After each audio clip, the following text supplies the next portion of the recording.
The vote was unanimous, and that was the first thing that frightened me. Not the content of the vote, the unanimity. In the 400 years of the Assembly of Worlds, there had never once been a unanimous vote on anything. The Assembly was a body of 900 species, and those 900 species agreed on almost nothing, not on trade, not on borders, not on the proper way to mourn the dead or greet the living. They had fought each other for centuries before the Assembly was formed, and they continued to despise each other in 1,000 quiet ways after. To get even a simple majority of the Assembly to agree on the color of the sky would have taken a decade of negotiation.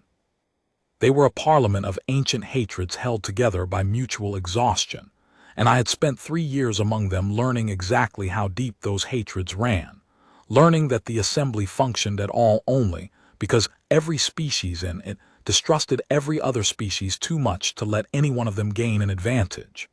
It was a balance of grudges.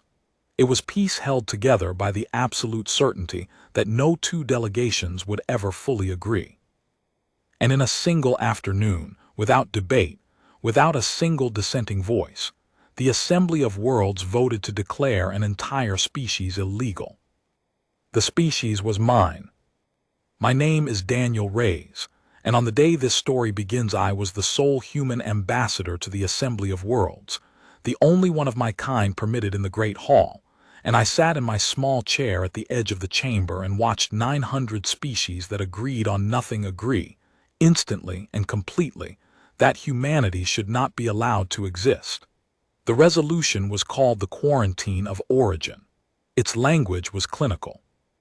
It declared that the human species represented a category of threat that could not be permitted to continue, that all human worlds were to be placed under enforcement blockade, and that the human population was to be.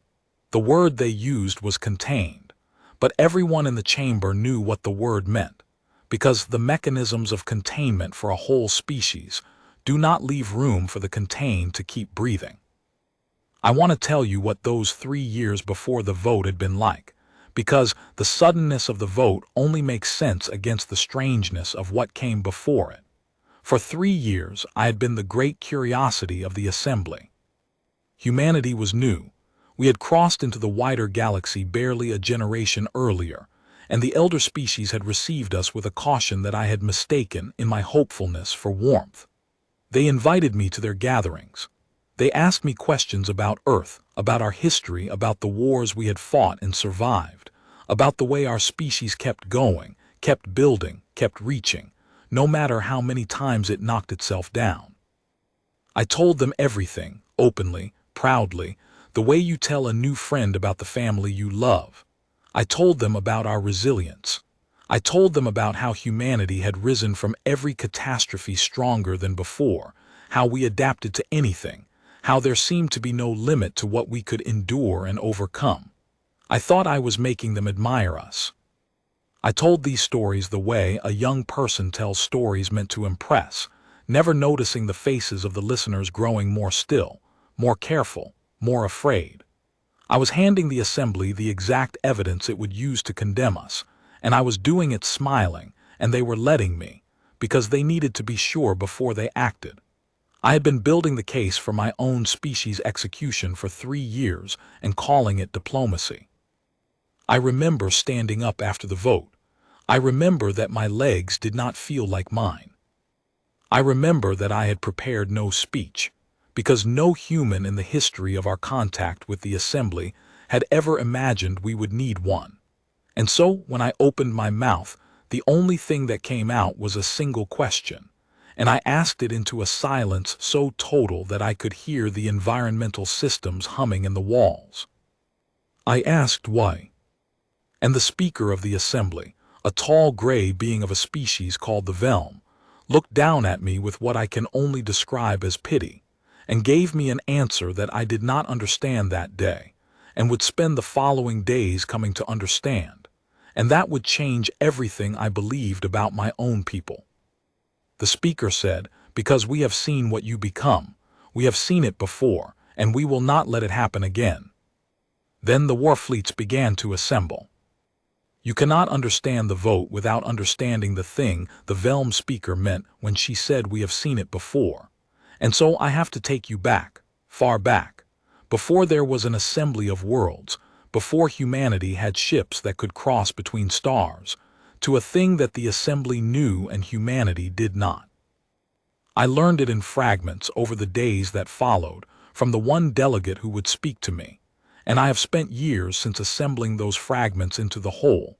And the whole is the most important history in the galaxy, because it is the history that explains why the galaxy is the way it is, and why my species was condemned, and why I am still alive to tell it. There had been a species before us. The Assembly's records called them the first children, though that was a translation, a soft name for a thing that had not been soft. They had arisen on a world not unlike Earth, in a region of the galaxy not far from our own, 800 years before the human vote.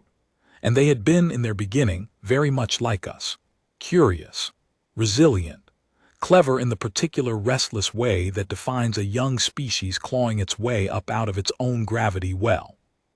The Assembly's predecessor, a looser confederation of the elder species, had watched the first children rise with the same cautious hope they would later extend to humanity.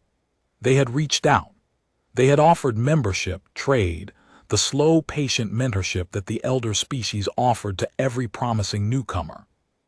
And the first children had taken everything the elder species offered and learned it and improved on it, and then they had turned it into weapons, and they had nearly ended the galaxy. I am going to tell this part the way the Assembly's records tell it, because the way the records tell it is the key to everything. The records did not describe the first children as evil.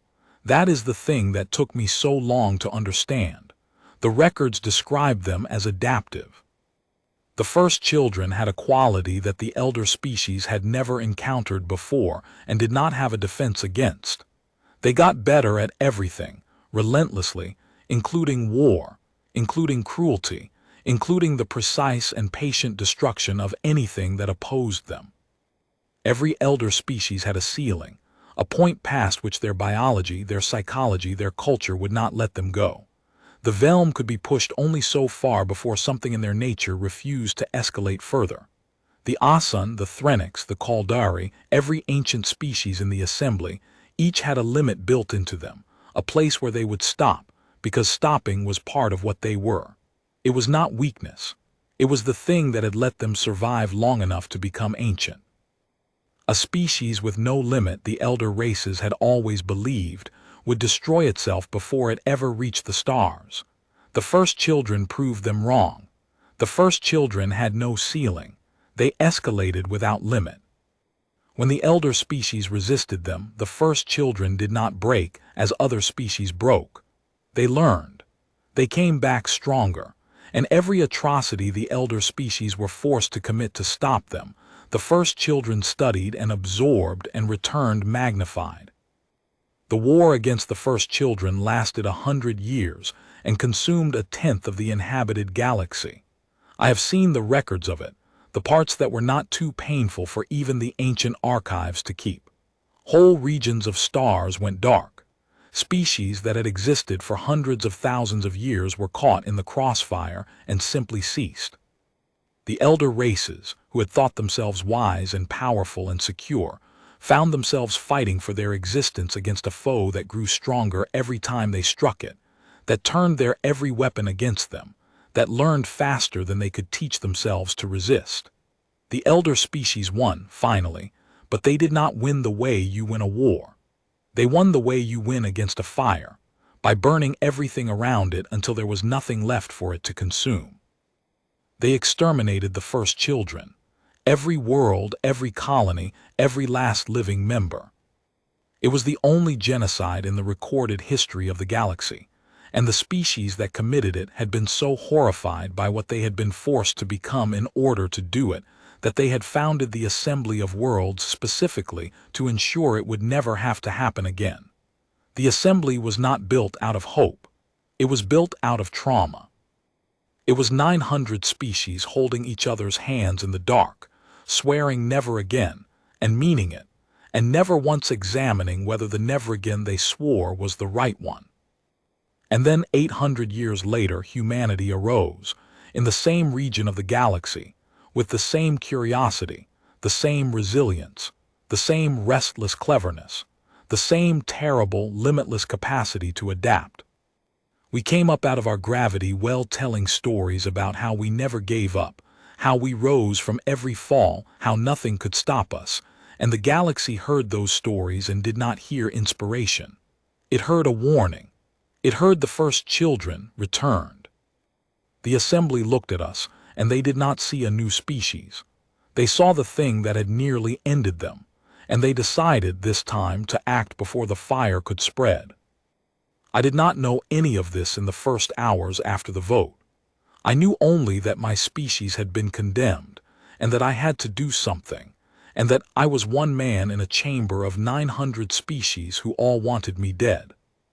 I went back to my quarters in the assembly station, and I sat in the dark and I tried to think, and I could not think because the part of my mind that should have been making a plan was instead simply repeating over and over the impossible fact of it. They are going to kill everyone, every human who has ever lived or will live. My mother, the street I grew up on. The whole long story of us ended, not because of anything we did, but because of a vote taken by creatures who had decided what we were before they ever met us. So I did the only thing I knew how to do. I started asking questions. I went to the one member of the assembly who had ever shown me anything like kindness, an elderly delegate of a species called the Asan, a being named Threll who had served in the assembly longer than any other member, so old that the other delegates treated her with a deference that bordered on fear. The Asan were among the oldest species in the galaxy.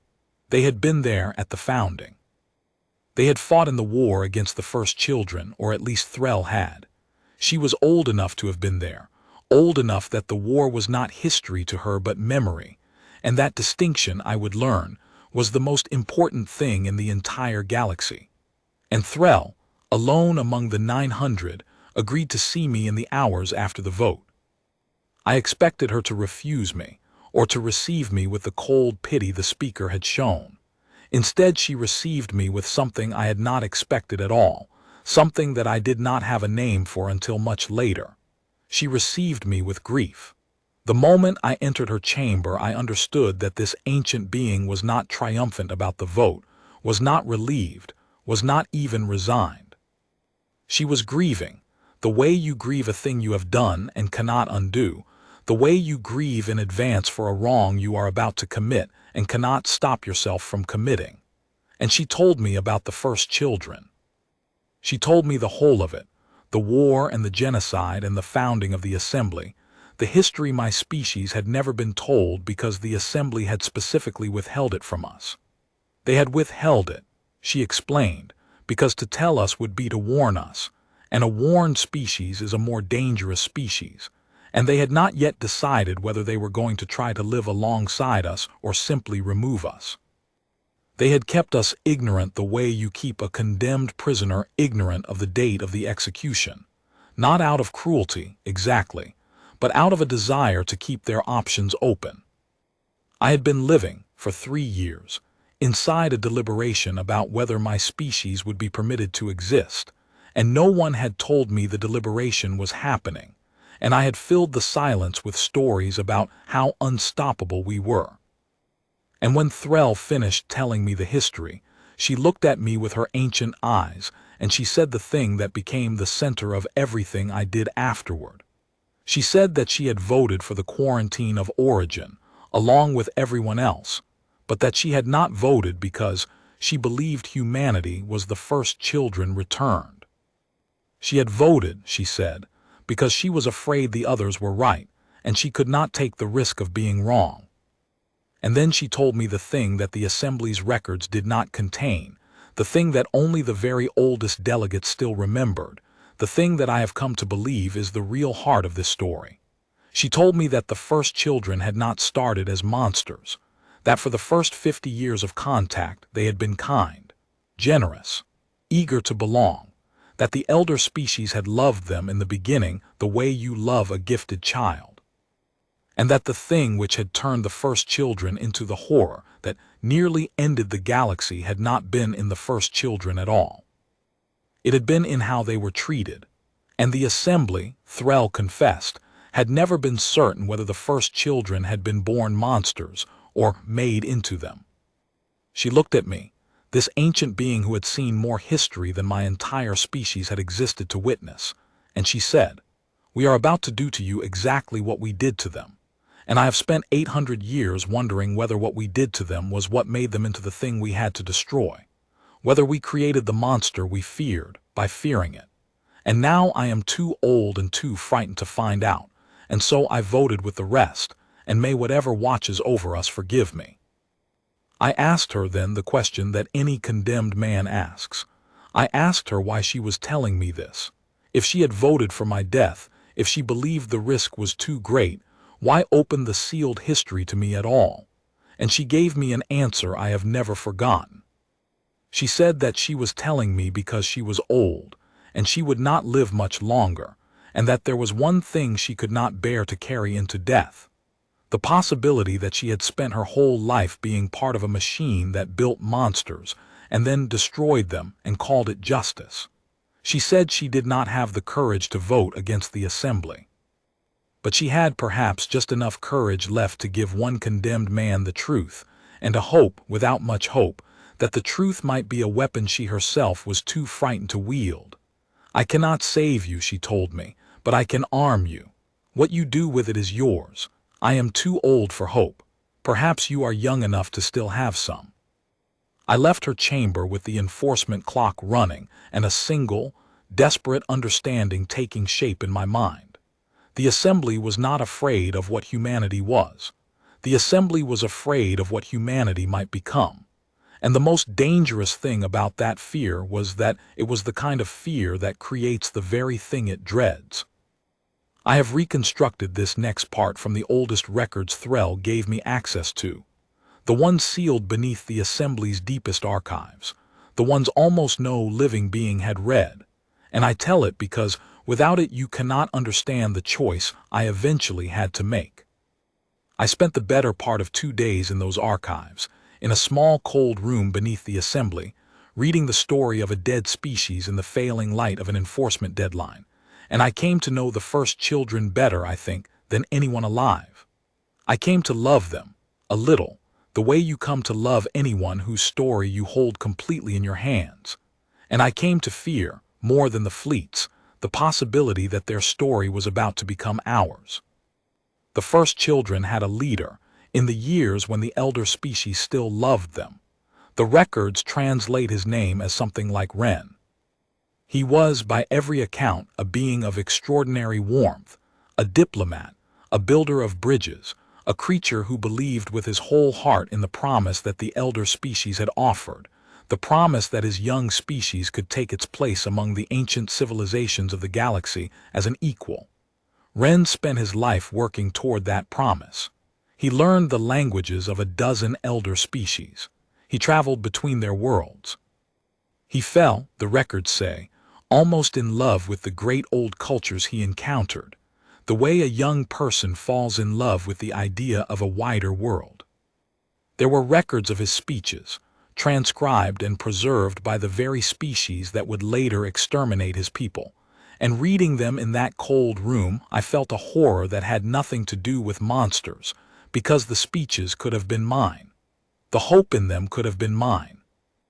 Ren had stood before the elder species, 800 years before me, and told them about his people's resilience, their refusal to give up, their capacity to overcome any obstacle, told them proudly, smiling, the exact same way I had told the assembly about humanity.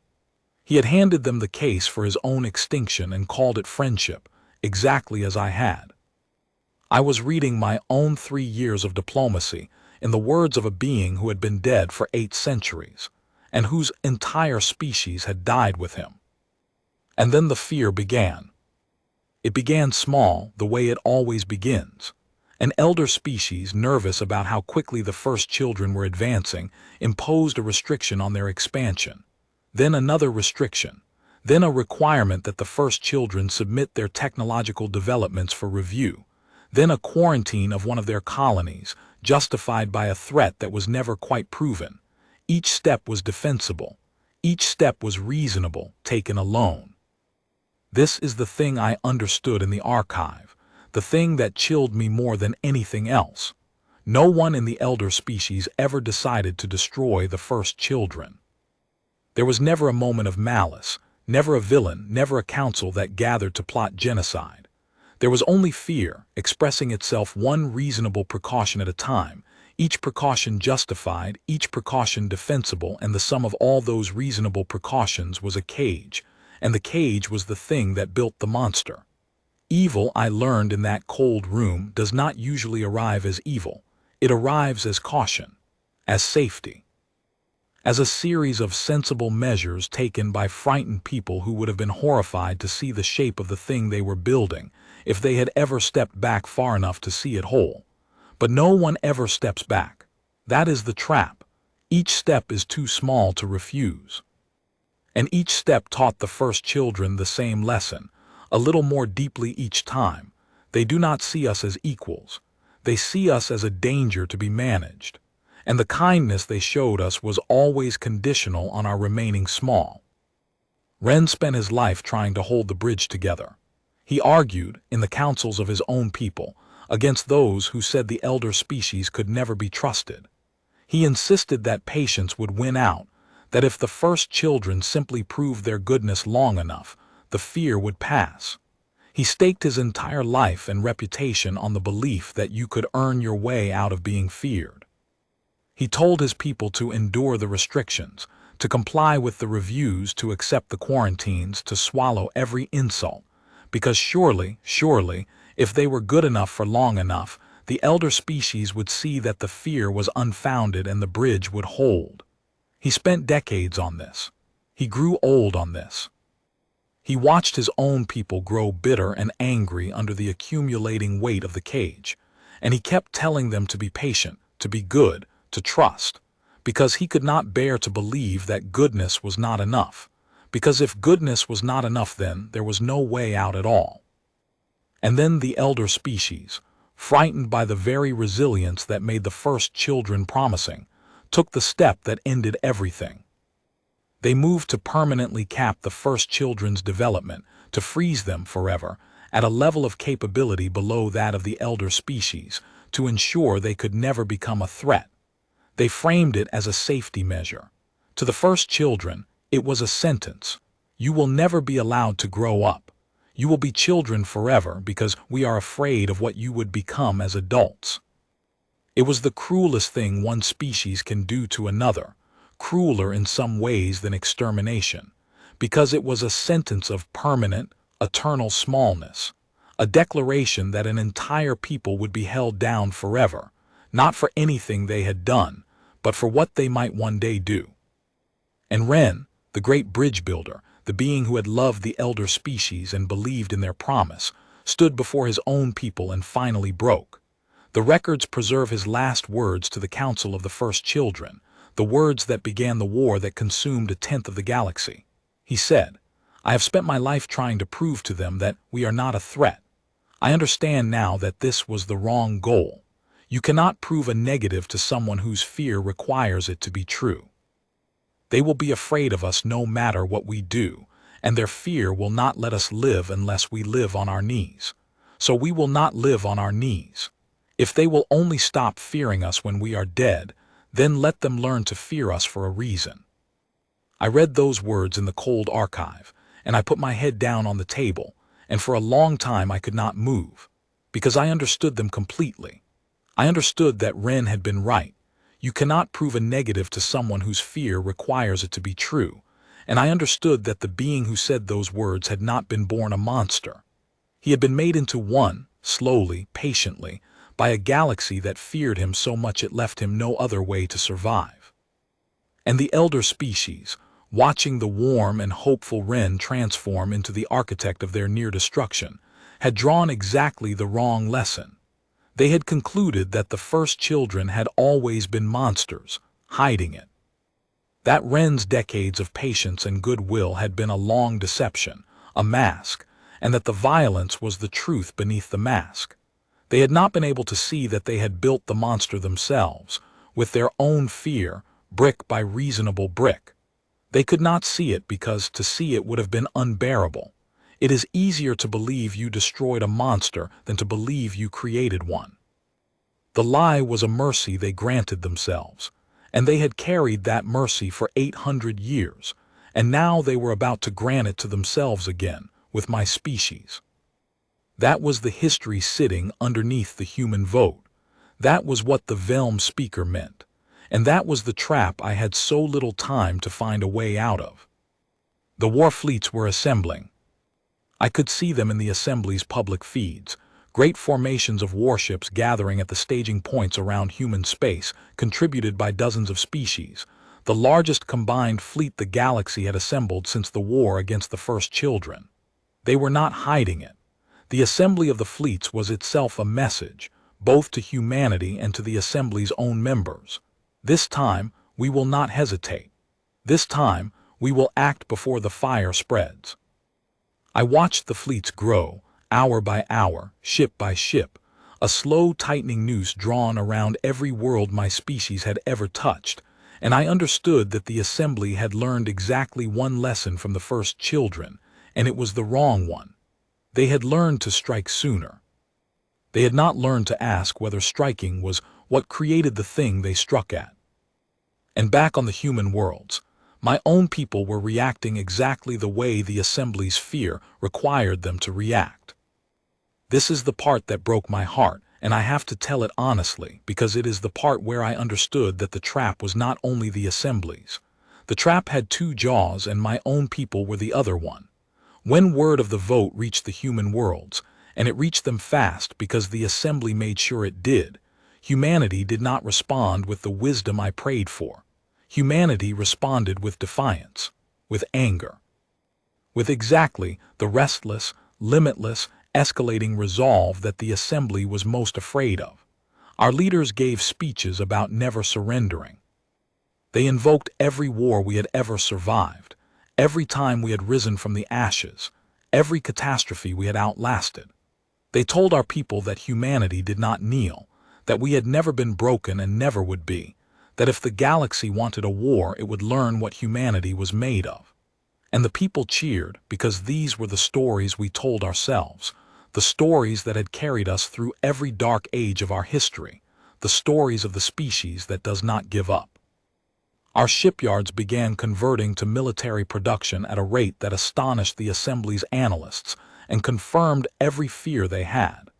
Within days of the vote, humanity was behaving precisely like a species that needed to be destroyed.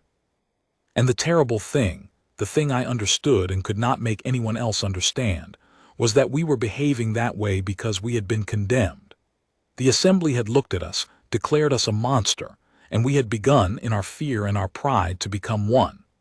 The very qualities that the assembly feared, our refusal to yield, our limitless resolve, our capacity to escalate, were the exact qualities our condemnation was calling up out of us. They feared we would become a thing that does not stop, and by threatening to destroy us they had ensured that we would not stop, because what species stops when threatened with annihilation? The prophecy was fulfilling itself. The fear was building the thing it feared, exactly as it had 800 years before. I watched the speeches from the human worlds and I saw Wren's last words coming true again, in a different mouth, on a different world. If they will only stop fearing us when we are dead, then let them learn to fear us for a reason. My people were preparing to give the assembly a reason, and they thought they were being brave. I sat in my small quarters in the assembly station and I watched my species walk, with their heads held high and their fists raised, directly into the trap that had destroyed the first children. And I understood, finally and completely, that the war the assembly feared was not being caused by humanity, and it was not being caused by the assembly. It was being caused by the dance between them, the fear and the defiance feeding each other, each side's reaction confirming the other side's worst belief, a spiral that had only one ending and had reached that ending once before. The Assembly's fear created human defiance. Human defiance confirmed the Assembly's fear. The Assembly armed, humanity armed in response. The Assembly saw the arming and armed further. There was no villain in this. There was no decision to be evil on either side. There were only two frightened peoples, each doing the reasonable thing in response to the other, and the sum of all those reasonable things was a war that would end a species, exactly as the sum of all those reasonable precautions had ended the first children. To stop the war, I did not need to prove that humanity was not a threat. Threll had taught me that you cannot prove a negative to someone whose fear requires it to be true. Ren had spent his whole life trying, and his failure had ended a tenth of the galaxy. I needed to do something else. I needed to break the dance. And I had no idea, sitting in the dark, how a single man was supposed to break a dance that had two whole civilizations as its partners. I went back to Threll, and I asked her the question that everything turned on. I asked her, in the whole history of the war against the first children, was there ever a moment when it could have been stopped? A single point where the spiral could have been broken? And the ancient Asun was quiet for a long time, longer than she had ever been quiet with me, and I understood that I had asked her something she had spent 800 years not letting herself think about. And then she told me about the moment the elder species had never spoken of, the moment that shamed them more than the genocide itself, the moment that was not in any record because the elder species could not bear to write it down. There had been such a moment. Near the beginning of the war, before the worst of the atrocities, Ren had sent a final message to the elder species, not a threat, an offer.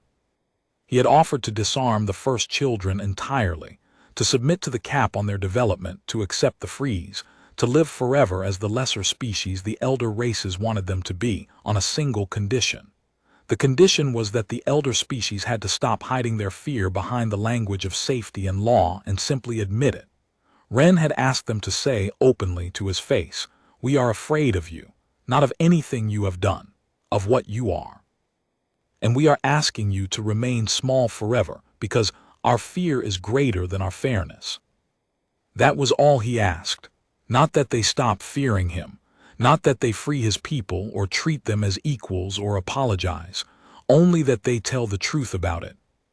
Because Ren understood by then that the thing destroying his people was not the fear itself, but the lie wrapped around it, the pretense that the cage was for safety, for law, for the good of all, when really it was for fear. He could have accepted the cage if they had only been honest about why it was being built.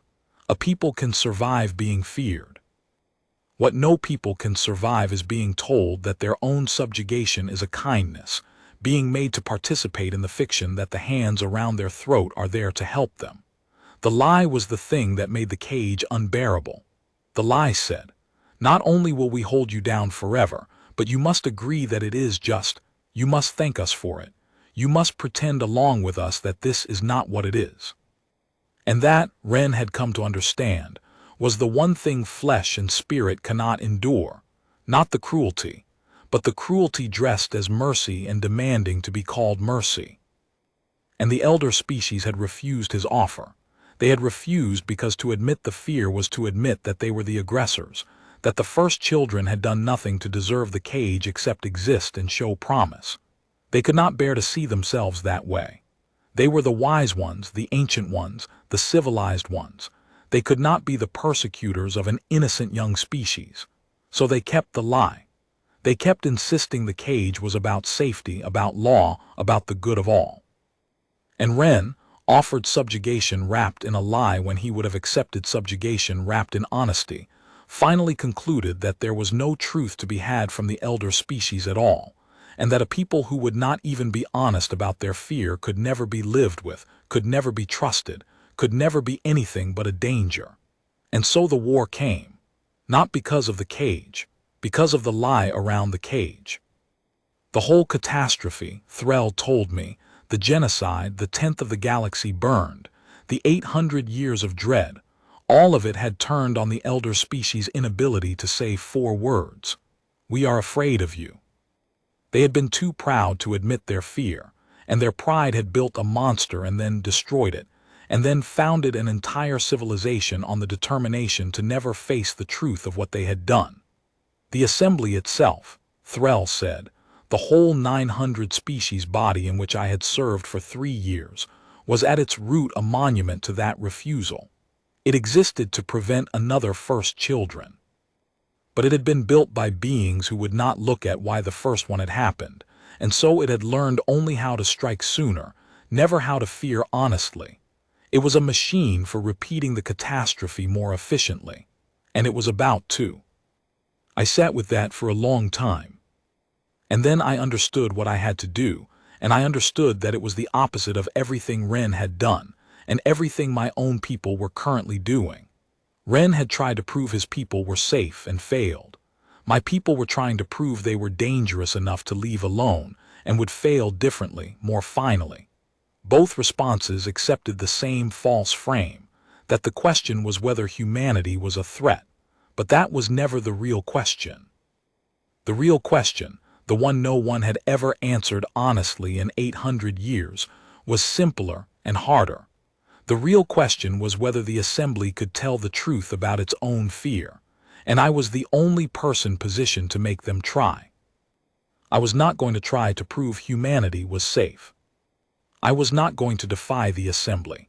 I was going to do the one thing that had never been done in this story by either side. I was going to tell the truth, and I was going to demand that they tell it too. I requested an emergency session of the full assembly. By the rules, as the condemned species ambassador, I was entitled to one final address before enforcement. They granted it, I think, because they expected a plea, and the powerful enjoy being pleaded with. It costs them nothing and it confirms their power, and so they gave the doomed human his hour to beg. 900 species filled the great hall. The war fleet sat ready around human space, the order to enforce needing only the expiration of the clock.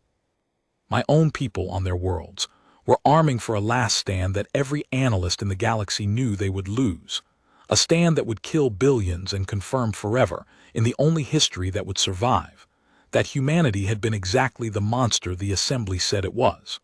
The clock stood at its final hour. Everything that had ever been human, and everything that ever would be, balanced on what one frightened man was about to say in a room full of creatures that had already voted him dead. I walked to the center of the chamber, and I did not plead. I told them the truth instead, all of it. I told them that I knew about the first children. I watched the shock move through the chamber when I said the name, because the name was sealed. The name was the assembly's deepest secret, and a condemned human was not supposed to know it. I told them that I knew the whole history, the war, the genocide, the founding of the assembly out of the ashes of what they had been forced to do. And then I told them to their faces that I knew they were not afraid of anything humanity had done, because humanity had done nothing.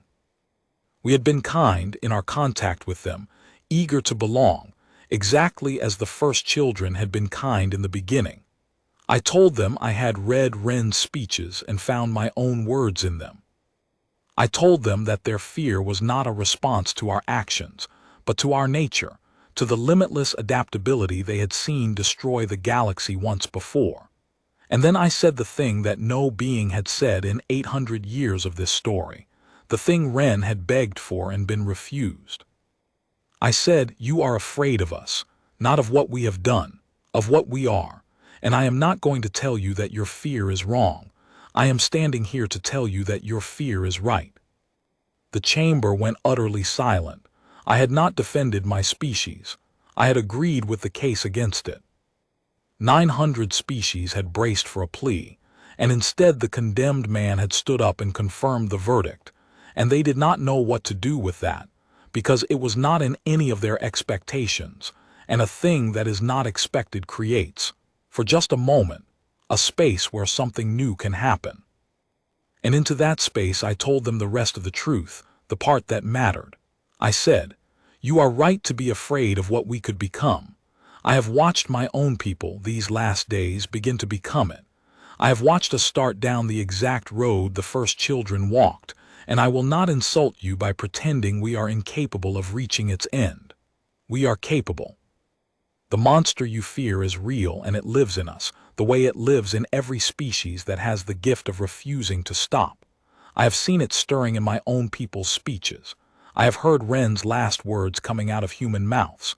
So do not think I am here to tell you the danger is imaginary. It is not. It is as real as the fleets you have gathered. But here is the thing you have never let yourselves learn in 800 years of hiding from this truth. The monster is not born. The monster is built. You built it once in the first children with your fear and your lies and your cages, and then you blamed the thing you built for being what you made it. You told yourselves you had destroyed a monster because you could not bear to know you had created one. And you are building it again right now in us. Your blockade, your fleets, your condemnation, these are not stopping the monster. They are the forge that creates it. Every threat you make, my people answer with the resolve you fear. Every fleet you gather, we match with defiance. You are calling the monster up out of us with your own hands, exactly as you called it up out of them. And if you enforce this quarantine, you will not be preventing the war you fear. You will be causing it, exactly as you caused it before. And in 800 more years, some other young species will stand where I am standing and tell this same story about us. And then I made the offer. The same offer Ren had made, but I made it from the other side, and I made it knowing the history, which Ren had not. I said, I am offering you the chance to break the spiral. Not by trusting us, I am not asking for your trust. You are not ready to give it, and I am not foolish enough to ask. I know that trust is a thing that comes at the end of a long road, not the beginning, and we are at the very beginning. I am asking for one thing only, the one thing Ren asked for 800 years ago and was refused. I am asking you to be honest. Stand down the fleets, lift the quarantine, and in exchange, do the thing you have never done. Tell my people the truth. Tell them about the first children. Tell them what you are afraid of and why. Do not hide your fear behind the language of law and safety and quarantine. Say it plainly to our faces, the way Ren begged you to. We are afraid of what you could become. Let humanity grow up knowing the exact shape of the monster it could become, knowing the history of the species that became it, knowing that the galaxy is watching not because we have done wrong but because we have the capacity to. Do not cage us in a lie. Warn us with the truth, because a species that knows it could become a monster, that has been shown exactly how it happens, that has been handed the whole terrible history of the ones who walked that road before, that species has a chance to choose otherwise. That species can watch itself, can recognize the monster when it begins to stir, can say to itself, I know this road, I have been shown where it ends, and I will not walk it. But a species that is simply caged and condemned, that is feared in silence and held down with lies, has no choice at all but to become the thing it is accused of being, because despair and humiliation leave no other path. You have tried fear for 800 years. You have tried silence and lies and cages and extermination. I am asking you to try honesty, for the first time just once before the clock runs out, and to see whether the thing that destroyed the first children was ever really in them, or always in you. I will not pretend the chamber was won by my words. It was not. Words do not turn 900 species in an afternoon, and the fear of the first children was 800 years deep, woven into the foundation of everything the assembly was. When I finished, the hall erupted not into agreement but into argument, and yet the argument itself was a thing that had never happened before, because the vote had been unanimous, and unanimity does not argue. The unanimity had cracked. I had put a single true thing into the center of the chamber, and the true thing had broken the terrible agreement. And for the first time the assembly was divided about humanity, and a fear that can be argued with is a fear that can be survived. The debate ran to the very edge of the enforcement deadline. I sat in my small chair and I watched 900 species do the thing they had founded their entire civilization to avoid doing. I watched them look directly at the question of whether the monster they feared was born or made, whether the cage was safety or cruelty, whether they were about to repeat the worst thing they had ever done. The old delegates, the ones who remembered, argued for enforcement, because they had seen the first children with their own eyes and could not bear the risk, because to them this was not theory, it was memory, it was the smell of burning worlds and the faces of the species that no longer existed. And I could not even hate them for it, because they were not wrong about the danger. They were only wrong about the cause. The younger species, the ones for whom the first children were only history, argued for the thing I had offered, because they had not yet learned to be as afraid as their elders, because the catastrophe was a story to them and not a wound. The chamber split along the oldest line there is, between those who had been hurt and could not stop protecting themselves, and those who had not yet been hurt and could still imagine another way. It is the line that runs through every people, in every age, and the whole future of my species now hung on which side of it the assembly would fall. And it was Threll, the ancient Asun, the oldest voice in the chamber, the one who had been there at the war and the founding, who broke it. She rose slowly, every movement a labor, and the hall fell quiet for her the way it fell quiet for no one else, because she was the oldest of them, because she had seen the thing they were all arguing about, because her memory was the closest thing the assembly had to the truth itself. And she said only this. She said that she had voted for the quarantine out of fear, and that she had spent 800 years carrying the suspicion that fear had made the first children into the monster that fear then had to destroy. She said she did not know whether the human ambassador was right. She was not certain, and she would not pretend to a certainty she did not have. But she said that she was very old, and that she would die soon, and that she did not want the last thing she did in her long life to be the building of a second monster out of the same fear that had built the first. And then she said the thing that turned the vote, the thing I have carried with me every day since. She said, "We have tried killing the thing we fear. It cost us 1/10 of the galaxy and our own innocence, and it did not free us from the fear, because here we are, 800 years later, afraid again, gathered to do the same thing for the same reason with the same certainty that we are right. If killing the feared thing worked, we would not be afraid anymore. But we are. So perhaps killing was never the answer. Perhaps it is time we tried the only thing we have never tried. Perhaps it is time we told the truth and let the feared thing decide for itself what to become. We have never given a young species that choice. We did not give it to the first children. We gave them silence and lies and a cage, and we called the result their nature. Let us give one species, just once, the truth instead, and let us see whether the monster was ever really theirs, or always ours. I am too old to see how it ends. But I am not too old to refuse to begin it the same way again." The vote to stay enforcement passed by the thinnest margin in the Assembly's history. Not a victory, a reprieve. The fleet stood down, but they did not disperse. They pulled back from their staging points but remained gathered, watching, ready, a held breath rather than an exhalation. The quarantine was suspended but not lifted.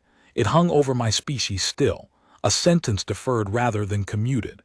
And humanity was told the truth, the whole truth, the first children, the war, the genocide, the 800-year fear. We were shown, in complete and terrible detail, exactly the monster we could become, and exactly how a species becomes it. The assembly opened its sealed archives to us, and human historians read the story of Ren and wept, because they recognized him, because he was us, because his hope had been our hope and his words had been our words, and his end was the end we had been days away from sharing. And here is the thing I have learned in the years since, the thing that is the real ending of this story, though it is not a clean ending and I will not pretend it is. Knowing the shape of the monster did not make humanity safe. Threll was right to be uncertain. The capacity is still in us. I have seen it stir, in the years since, in the hard moments, the way it stirs in every species that refuses to stop. There have been crises since the reprieve, moments when the old defiance rose up in my people, when the resolve that the assembly feared came surging back, when I watched humanity stand at the head of that same road and feel the pull of it. The monster did not leave us. It was never going to leave us. It is the shadow side of the very thing that makes us what we are, and a species cannot cut away its own shadow without dying. But knowing the monster gave us something the first children never had. It gave us a choice. Every time the capacity stirs, there are humans now who recognize it, who know its name and its history, who can stand up and say to the rest of us, "This is the road. We have been shown where it ends. We have read the story of the ones who walked it. We can choose to walk a different one. We do not always succeed. We are not a wise species. We are a young one, and we stumble, and there are days I am afraid we will yet become the thing the assembly feared. But we have the choice. We have it because someone told us the truth." And the first children never had it, because no one ever told them the truth about the cage they were placed in, and a being who is never told the truth about their own captivity cannot ever choose to be anything but what the captivity makes them. The difference between a warning and a cage is the difference between a species that might become a monster and a species that must. We were given the warning. They were given the cage. That is the whole of it. That is the only difference. And it turned out to be the difference between extinction and a chance. The assembly did not stop fearing us. They still fear us. I see it in their eyes when I take my small chair in the Great Hall, which I still do every session, the sole human ambassador to a body of 900 species that once voted unanimously to end my kind. But the fear is different now. It is an honest fear, spoken aloud, examined in the open. When a delegate is afraid of humanity now, they say so to my face in the chamber, and I answer them honestly, and we sit together inside the fear and look at it together, and that, I have come to believe, is the most that two peoples who frighten each other can ever do, and it is enough. It is just barely enough to keep the fleets from sailing. It is the lie wrapped around the fear that kills. The fear itself, told truthfully, is only the beginning of a very long and very difficult trust, and we are still at the beginning of it, and we may be at the beginning of it for 1,000 years. But the beginning is a place the first children never reached. We are further than they ever got. We are alive, and we are afraid of each other, and we are honest about it, and that is more than 800 years of the galaxy's history had ever managed before. We are not safe. The galaxy is not at peace. The fleets still exist, and the quarantine was only suspended, and somewhere in the deep archives the records of the first children still wait as a warning of what we could be. And the warning is not only for the assembly now, but for us, for me, for every human who knows the story and feels the shadow stir. But the war that should have come did not come. The spiral was broken once by the only thing that had never been tried against it. Not strength, not defiance. Not the desperate proof of innocence that Ren died trying to give. Just the truth, spoken plainly, by one frightened man in a chamber of 900 species, in the last hour before the fleets were given the order to end his world. Threll died not long after the reprieve. She was very old, and she had done the thing she had been afraid she would never have the courage to do, and I like to believe she died a little lighter for it. No longer the unwilling builder of monsters, but the one who had, at the very end of a very long life, chosen to try something else. I sat with her near the end. She did not say anything profound. The very old rarely do. They have spent their wisdom already. She only held my hand. Her people hold hands as mine do, one of the small, strange mercies of a galaxy full of difference. And she said that she was glad she had been wrong to be so afraid, and that she hoped I would still be glad in 1,000 years, and that she was sorry she would not be there to find out. I told her I was glad. I am still glad. I do not know if I will be glad in 1,000 years. That part, as she once told me, is ours. The council declared humanity illegal. Then the war fleets began to assemble. And then, for the first time in 800 years, somebody told the truth, and the truth, barely, by the width of a single ancient voice, was enough. For now, which, it turns out, is the only kind of peace there has ever been.